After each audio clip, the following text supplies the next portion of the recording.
Bonsoir à tous. Je dédicace cette vidéo à plusieurs personnes. Déjà à mon père pour cette magnifique veste à l'effigie du Japon et au Japon du coup, parce que cette vidéo va parler du sommeil et pour moi le Japon c'est le pays et les habitants qui ont tout compris littéralement au sommeil et je vais vous exposer ça aujourd'hui. Alors, déjà, il faut comprendre que aujourd'hui, dans notre société actuelle, on traite le sommeil d'une façon différente par rapport à nos ancêtres. Nos ancêtres, c'était un besoin vital, c'est-à-dire que s'ils ne dormaient pas, ils n'avaient pas assez d'énergie le lendemain pour aller chasser, comme s'ils ne mangeaient pas depuis 3 jours. Et d'ailleurs, ça se suit, c'est-à-dire que s'ils dormaient mal, ils n'avaient pas assez d'énergie pour chasser, donc s'ils n'avaient pas assez d'énergie pour aller chasser, bah, ils n'avaient pas de nourriture, donc ils crevaient au final. Aujourd'hui, on a une vision du sommeil qui est très... c'est paradoxal, mais on a une vision très scientifique. On connaît les cycles, le sommeil profond, le sommeil paradoxal, le sommeil léger, etc. Nos ancêtres, ils ne savaient pas ça, mais ils dormaient bien. Pourquoi? Parce qu'aujourd'hui, on surintellectualise le sommeil et surtout parce qu'on ne vit plus avec le soleil. Nos ancêtres se réveillaient toujours avec le soleil. Ils se couchaient avec, ça augmentait la mélatonine dans le cerveau. Le cerveau sécrétait la mélatonine parce que nos yeux, notre rétine ne percevait plus les photons et donc ça envoyait le signal de il n'y a plus de lumière donc c'est peut-être le moment de dormir. Et aujourd'hui, c'est plus du tout ça. Pourquoi? Parce qu'il y a des éclairages artificiels partout. D'ailleurs, j'ai même vu une vidéo là il n'y a pas longtemps comme quoi, je crois que c'est la NASA ou je ne sais plus quelle institution, ils ont envie de lancer dans l'espace des sortes de lampadaires qui vont éclairer la Terre de manière continue. Quelque chose comme ça. En fait, vous inquiétez pas, ils veulent que votre bien. Ils veulent vraiment que vous soyez heureux dans ce monde. Pourquoi? Parce que, putain, s'il y a de la lumière, vous allez pouvoir travailler beaucoup plus longtemps. Vous allez avoir beaucoup moins de fatigue parce que, vu que la lumière va être tout le temps là, votre cerveau il va sécréter beaucoup moins de mélatonine, il va sécréter beaucoup plus de cortisol pour vous garder éveillé. Donc vous serez super heureux, vous serez super bien. Enfin bref, petit aparté. Et donc on comprend plus ça en fait, on n'a plus cette notion du soleil et on ne se couche plus et on ne se réveille plus avec. C'est surtout se réveiller qui est très mauvais. Parce que autant je vois des mecs qui mettent des lunettes pour je crois les lumières bleues, tout ça, avec un filtre rouge. Et moi, je m'en bats les couilles de tout ça. Je ne vais pas t'expliquer ça aujourd'hui. Parce que tu vas mettre ton argent dans un truc qui va peut-être te servir à rien. La base déjà, c'est que tu te couches avant minuit. T'essayes. Moi, des fois, j'y arrive pas, des fois, j'y arrive.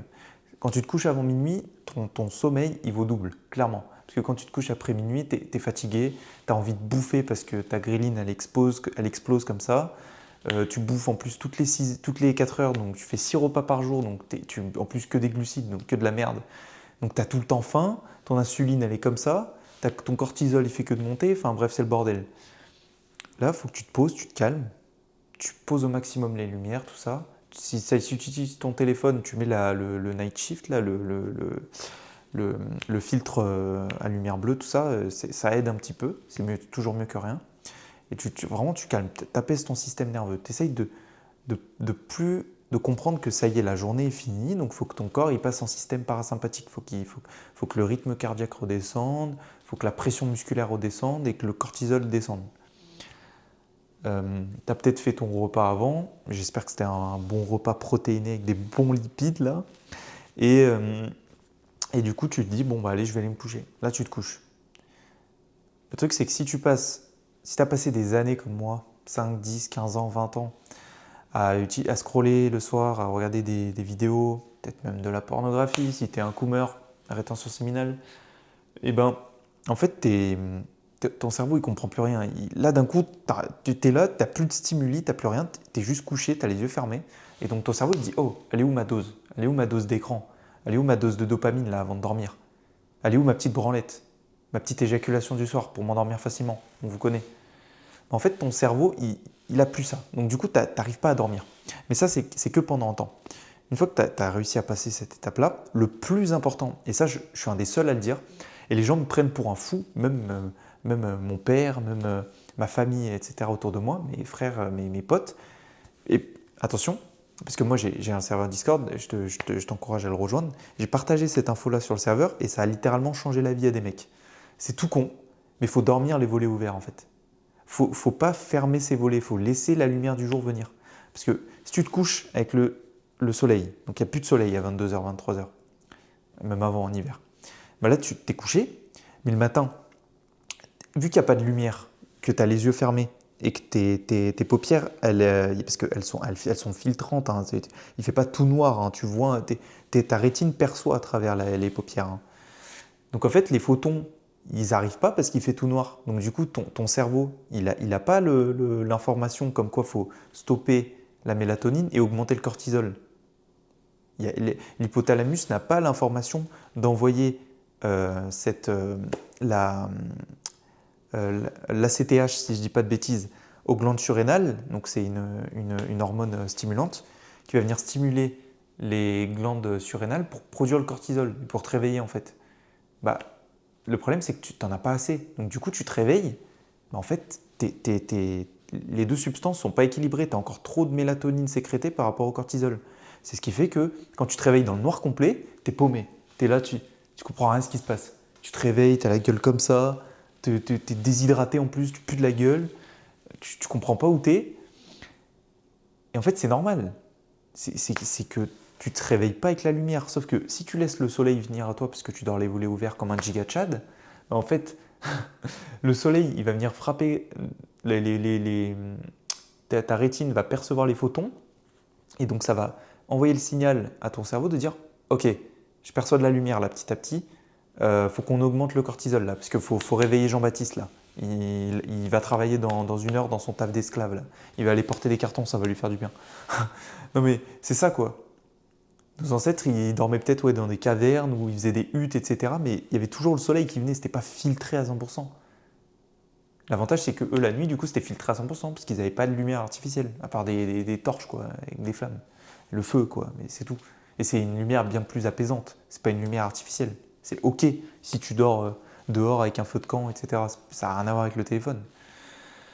Donc tu te réveilles avec ça déjà. Ensuite, une fois que tu t'es réveillé, très important, tu te lèves tout de suite. Tu fais une action biomécanique. Moi, j'encourage les gens à dormir sur des futons en fait. Moi, je dors par terre. J'ai pas de sommier.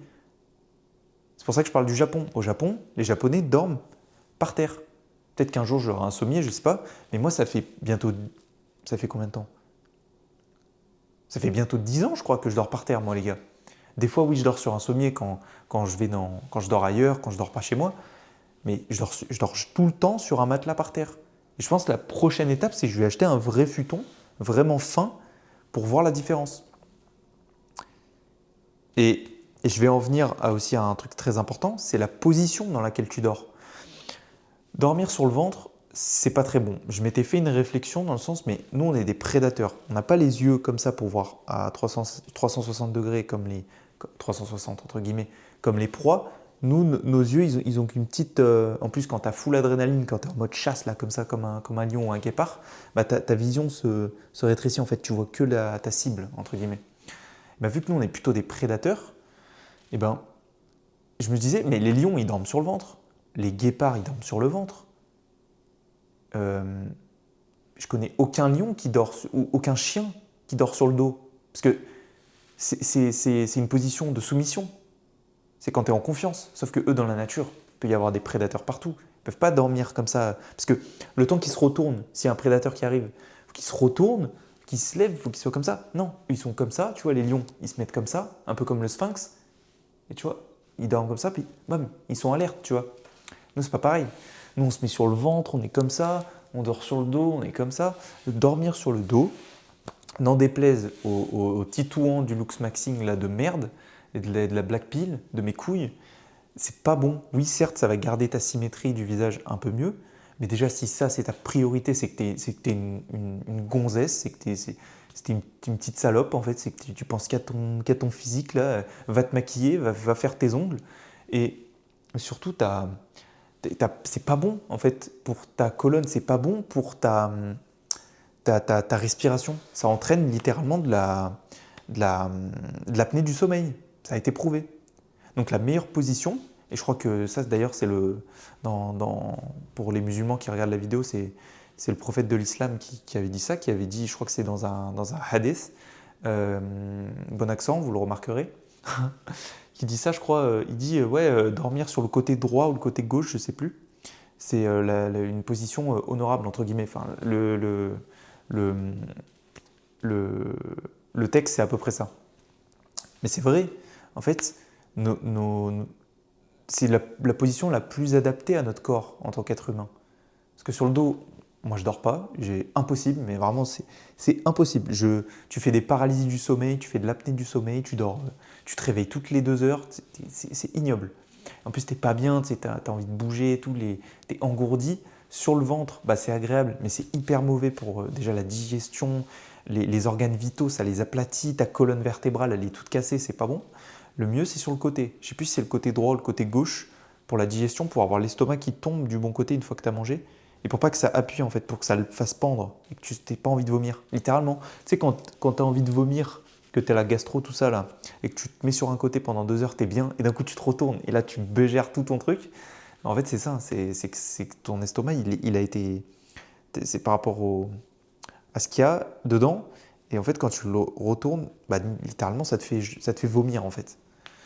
Donc la position, c'est super important. Après, tu bouges pendant la nuit, mais je te dis la position dans laquelle tu t'endors. Moi, des fois, je crois assez souvent, je me réveille quand même sur sur le dos, pardon. Mais la meilleure position, c'est vraiment sur le côté en tant qu'être humain. Et donc, tu fais une action biomécanique, tu te lèves, tu dors le plus proche du sol possible. Tout de suite, pas de téléphone, vraiment pas, c'est à éviter. Moi, des fois, je le fais, c'est pas bien, parce que je regarde mes notifs ou les trucs sur Discord, ce qui s'est dit, tout ça, mais j'essaye au maximum de ne pas le faire. La plupart du temps, je me réveille, je me lève, je vais boire tout de suite des grandes gorgées d'eau, je m'hydrate, je me lave le visage, je me pose, je réfléchis, je bois un thé ou ce genre de truc. Mais je me laisse le temps en fait de me réveiller. Je vais prendre le soleil, des fois je vais marcher dehors. Vraiment, il y a les petits à petits. C'est le b.a.-ba ce que je raconte. Mais aujourd'hui, ça paraît dingue en fait pour les gens parce que les gens pensent qu'il faut prendre des cachets pour bien dormir, de la mélatonine en cachet, etc. Mais ça, c'est que si tu as des vrais problèmes internes. Si tu es un mec normal comme moi, tu appliques tous ces trucs, tu n'auras pas de soucis. T'inquiète pas. Vraiment. Il n'y aura pas de problème. Il faut suivre le mode de vie naturel pour lequel nous avons été conçus, que ce soit sur l'alimentation, sur la sexualité, avec la rétention séminale, ou le sommeil, avec ce que je viens d'exposer. Je vous remercie de m'avoir écouté. Je vous souhaite une très bonne nuit, voilà, un bon sommeil réparateur. C'est pendant le sommeil que vous produisez le plus d'hormones de croissance et que vous reconstruisez les fibres de vos muscles. Donc, très important de bien dormir. Et voilà. Je vous souhaite une bonne nuit, un bon sommeil. Ne vous écartez jamais de la voie. Et à bientôt pour une nouvelle vidéo. Salut les gars.